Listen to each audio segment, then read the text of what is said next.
জোর করে প্রবাসীর জমির ধান কাটার এই অভিযোগ উঠেছে ফরিদপুর জেলার আলফাডাঙ্গা উপজেলার সদর ইউনিয়নের চেয়ারম্যান সোহরাব হোসেন বুলবুলের বিরুদ্ধে। খবর পেয়ে পুলিশ ঘটনাস্থলে পৌঁছালেও তাদের উপস্থিতিতেই জমির পাকা ধান কেটে নিয়ে যান তিনি। জানা গেছে, আলফাডাঙ্গা উপজেলার ৩ নং সদর ইউনিয়নের মহিষার ঘোপের সৌদি প্রবাসী মোহাম্মদ দবির মোল্লা পৈতৃক সূত্রে ৪৫% জমি পেয়েছেন।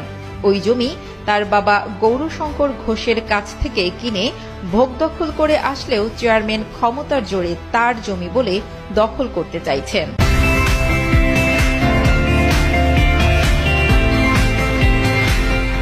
এ নিয়ে আদালতে চেয়ারম্যানের সাথে একটি মামলাও চলমান রয়েছে ভুক্তভোগী দবির মোল্লার। কিন্তু গত ৮ নভেম্বর চেয়ারম্যান সোহরাব হোসেন বুলবুল তার দলবল নিয়ে দবির মোল্লার ক্ষেতের পাকা ধান কেটে নিয়ে যান। আমার ধান কেটে নিয়ে গেল, তারা কত কিছুই বললো না। তারপর 99319 ফোন করলাম, 399 দেখা গেল থানায় গেলাম, তারা এসে একবার সামনে ধান কেটে নিল, তারা কিছু বললো না, কিছু আর কেস করিনি, কেস আগে করা আছে।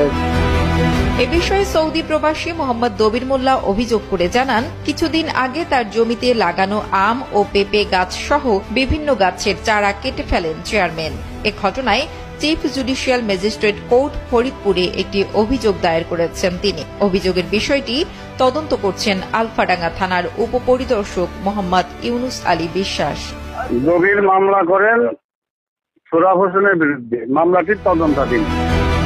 এ বিষয়ে জানতে চাইলে ইউপি চেয়ারম্যান সোহরাব হোসেন বুলবুল জানান, তার জমির ধান তিনি কেটে নিয়েছেন, বরং দবির মোল্লা তার জমিতে অন্যায়ভাবে ধান রোপণ করছেন।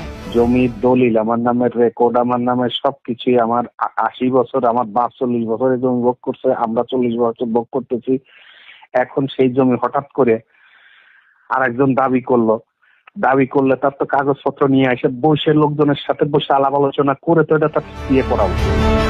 এদিকে আলফাডাঙ্গা থানার এসআই আকবর আলী জানান, বিষয়টি নিয়ে উভয় পক্ষ বসে মিটমাট করে নেওয়ার জন্য অনুরোধ জানানো হয়েছে।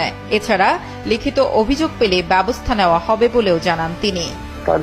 মেম্বার ছিল, মেম্বারে ওখানে থাক, তারপর জমির সালিসি পায়, সে দান নেবে। পরে সে বললো ঠিক আছে, তাহলে দান আমার কাছে থাক, আমি সালিসি বসুক, যেখানে বসে